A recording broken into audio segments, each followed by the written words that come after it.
Assalamualaikum warahmatullahi wabarakatuh. Perkenalkan, nama saya Muhammad Ilham, NIM 2311165, jurusan S1 Keperawatan, Fakultas Keperawatan, Institut Citra Internasional. Dosen pengampu Naspak Rian, SKPMK, selaku dosen mata kuliah keperawatan berpikir kritis. Berpikir kritis sangat penting dalam komunikasi antara perawat dan pasien, karena membantu perawat memberikan perawatan yang lebih efektif, responsif, dan empatik. Berikut adalah materi yang saya ulaskan, menjelaskan hubungan antara berpikir kritis dengan komunikasi dalam konteks keperawatan. Yang pertama adalah pengumpulan dan analisis informasi. Pengumpulan data yang akurat, yaitu adalah ada observasi perawat menggunakan keterampilan berpikir kritis untuk mengamati tanda-tanda fisik dan nonverbal dari pasien. Dan yang poin yang kedua ada pertanyaan terbuka. Perawat mengajukan pertanyaan memungkinkan pasien memberikan informasi lengkap dan rinci tentang kondisi mereka. Ada analisis informasi, sintesis data. Perawat menyusun informasi yang diperoleh untuk memahami gambaran lengkap kondisi pasien. Ada pengevaluasian, menilai keakuratan dan relevansi data yang dikumpulkan dan untuk membuat diagnosis keperawatan yang tepat. Dan yang kedua ada penyusunan dan implementasi rencana perawatan, yaitu ada penyusunan rencana, ada penentuan prioritas, menggunakan berpikir kritis untuk menentukan prioritas perawatan berdasarkan kebutuhan pasien. Dan yang kedua ada kolaborasi. Kolaborasi yaitu berkomunikasi dengan anggota tim kesehatan lainnya untuk menyusun rencana perawatan yang komprehensif. Implementasi, instruksi jelas, memberikan instruksi perawatan yang jelas dan mudah dipahami kepada pasien. Responsif, menyesuaikan rencana perawatan berdasarkan respon atau timbal balik atau umpan balik dari pasien. Dan pemecahan masalah dan pengambilan keputusan,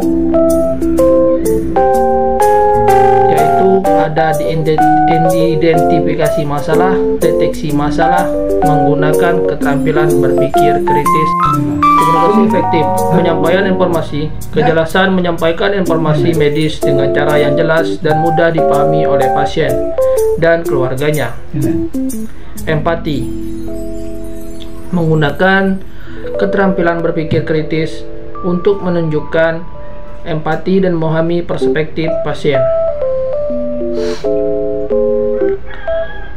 Satunya adalah mendengarkan aktif, respon pasien, mendengarkan dengan saksama apa yang dikatakan oleh pasien dan untuk memahami kekhawatiran dan kebutuhan mereka.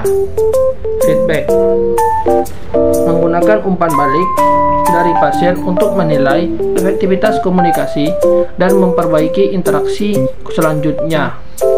Yang terakhir adalah kesimpulan. Kesimpulannya adalah mengintegrasikan berpikir kritis dalam komunikasi antara perawat dan pasien sangatlah penting untuk memberikan perawatan yang aman, efektif, dan berpusat pada pasien. Perawat yang mampu berpikir kritis, kita dapat berkomunikasi dengan lebih baik, memahami kebutuhan pasien dengan lebih mendalam, dan membuat keputusan yang lebih tepat dalam merawat pasien sehingga pasien menjadi nyaman, aman, dan enak. Baiklah, di sini saya akan membuat video tentang bagaimana komunikasi yang efektif antara perawat dan pasien. Langsung saja kita mulai.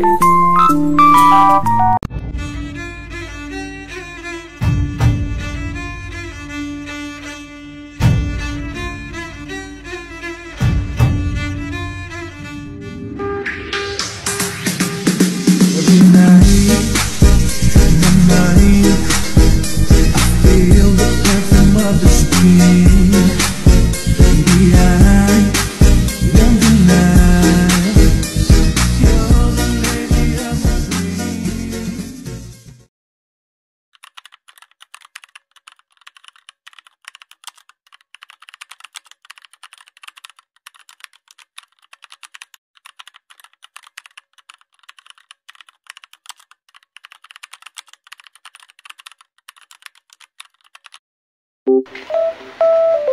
Assalamualaikum Bapak. Waalaikumsalam. Selamat pagi Bapak. Pagi juga, Pak.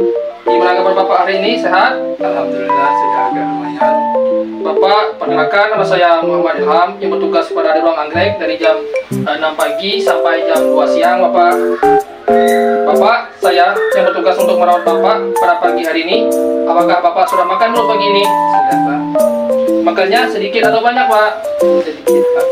Karena saya merasa tidak salah makan dan masih merasa mual. Pagi ini obatnya sudah diminum belum Pak? Sudah, Pak. Ya sudah, Pak. Obatnya sudah diminum semuanya.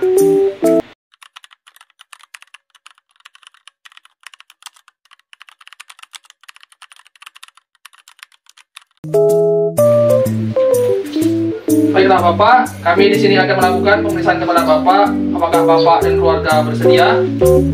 Ya baiklah, kalau begitu kami mohon lakukan yang terbaik buat orang tua kami. Ya Pak, terima kasih. Saya akan melakukan yang terbaik untuk orang tua Bapak. Saya juga mohon kerjasamanya nanti dalam pemeriksaan.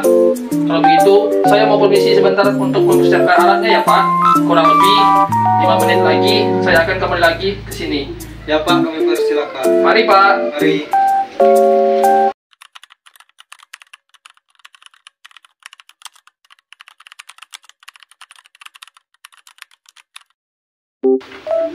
Assalamualaikum Pak. Waalaikumsalam, Pak.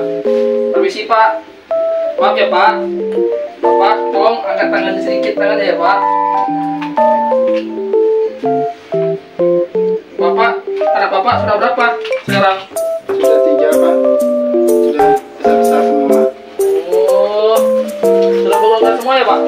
Yang satu sudah, terus yang duanya lagi masih kuliah, Pak. Mereka cantik-cantik dan ganteng-ganteng, Pak. Bentar dulu ya Pak.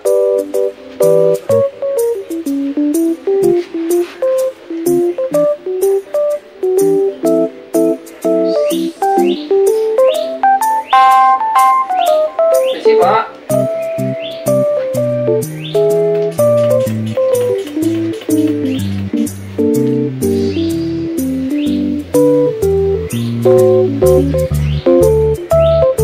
Untuk tekanan darah Bapak normal ya Pak, 120/80. Dan di sini saya akan mengecek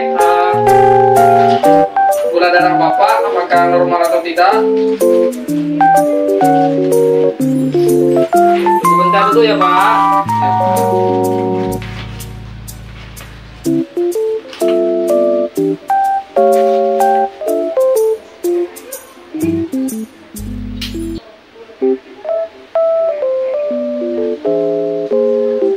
Untuk gula darah Bapak normal 120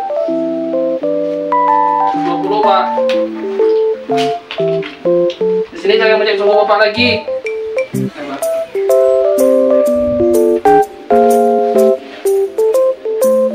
Untuk suhu Bapak 36,5 Pak.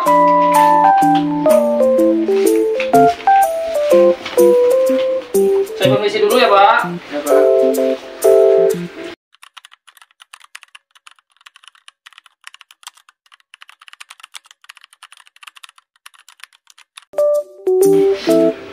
Bagaimana Pak keadaannya, Pak? Keadaan Bapak sudah membaik dari kemarin, tapi orang tua Bapak harus banyak minum air putih dan juga makan sayur-sayuran dan buah-buahan. Dan orang tua Bapak harus banyak istirahat dan juga jangan dulu banyak pikiran biar Bapak cepat sembuh. Dan untuk gula darah Bapak normal dan tensi Bapak juga sudah normal. Dan untuk cek suhu Bapak yaitu 36,5 itu sangat normal itu Pak. Oh iya Pak, alhamdulillah Pak. Kalau begitu saya permisi dulu ya Pak. Bapak cepat sembuh ya Pak. Nanti kalau ada perlu bantuan, Bapak panggil saya di ruang tunggu atau di ruang perawat. Pencet saja belnya nanti. Ya Pak, terima kasih Pak. Mari Pak. Mari.